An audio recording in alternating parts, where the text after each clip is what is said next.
Praise the Lord. இன்றைய பலப்படுத்தும் வார்த்தை எரேமியா 30வது அதிகாரம் 11வது வசனம். Jeremiah chapter 30 verse 11. உன்னை இரட்சிப்பதற்காக நான் உன்னோடே இருக்கிறேன் என்று கர்த்தர் சொல்லுகிறார். I am with you to save you says the Lord. ஹல்லேலூயா. இன்றைக்கு கர்த்தர் உங்களை பார்த்து சொல்லுகிறார், உங்க வாழ்க்கையில நீங்க இன்னைக்கு அநேக பிரச்சனைகள் மத்தியில நீங்க சிக்கி கொண்டு இருக்கிறீங்க. அதிலிருந்து உங்களை மீட்டெடுக்கிறதுக்கு, உங்களை இரட்சிப்பதற்கு, உங்களுக்கு அதுல ஒரு விடுதலை தருகிறதற்கு நான் உன்னோட இருக்கிறேன் என்று கர்த்தர் உங்களை பார்த்து சொல்லுகிறார். அநேக சமயம் ஐயோ நான் இப்படி மாட்டிக்கிட்டேனே, இந்த பிரச்சனையில மாட்டிக்கிட்டேனே, நான் இதுக்கப்புறம் என்ன செய்ய போகிறேன், இதுல இருந்து வெளியே கொண்டு வர்றதுக்கு யாரு நமக்கு உதவி செய்வாங்க அப்படின்னு சொல்லி யோசிச்சு கவலையோட நீங்க இருப்பீங்க. இன்றைக்கு கர்த்தர் உங்களை பார்த்து சொல்லுகிறார், மகனே மகளே, நான் உனக்காக இருக்கிறேன், நான் உனக்கு உதவி செய்வேன், நான் உனக்கு விடுதலை தருவேன் என்று வாக்கு பண்ணுகிறார். அவர் உங்களுடைய ஆத்துமாவையும் மீட்டெடுப்பார். அவர் உங்களை காப்பாற்றுகிற தேவன்.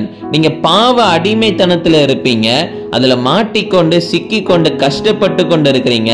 இன்றைக்கு கர்த்தர் உங்களை பார்த்து சொல்லுகிறார், நான் உன்னோட கூட இருக்கிறேன், நான் உனக்கு விடுதலை தருவேன், நான் உனக்கு உதவி செய்வேன், இந்த பாவ அடிமைத்தனத்திலிருந்து உன்னை மீட்டெடுப்பேன் என்று உங்களை பார்த்து சொல்லுகிறார்.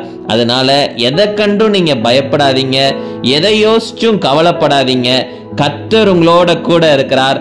அவர் உங்களை இரட்சிப்பார், அவர் உங்களை பாதுகாப்பார், அவர் உங்களுக்கு விடுதலை தருவார், அவர் உங்களை மீட்டெடுப்பார். நம்ம எல்லாரும் கண்களை மூடி ஜெபிக்கலாம். எங்களை நேசிக்கிற நல்ல தகப்பனே, கர்த்தாவே, பிள்ளைங்களோட நீங்க கூட இருக்கிறதுக்காக நன்றி செலுத்துகிறேன் அப்பா. நீங்க பிள்ளைங்கள ஆண்டவரே இயேசுப்பா மீட்டெடுங்க, உதவி செய்யுங்க, விடுதலை கொடுங்க ஆண்டவரே. பிள்ளைங்க வாழ்க்கையில இருக்கிற எல்லா கவலைகள் எல்லாம் மாறட்டும். நீங்க ஒரு அற்புதங்களை செய்யுங்கப்பா. நீங்க மாத்திரம் மகிமைப்படுங்க. இயேசுவின் மூலம் ஜெபிக்கிறோம் எங்கள் ஜீவனுள்ள நல்ல பிதாவே.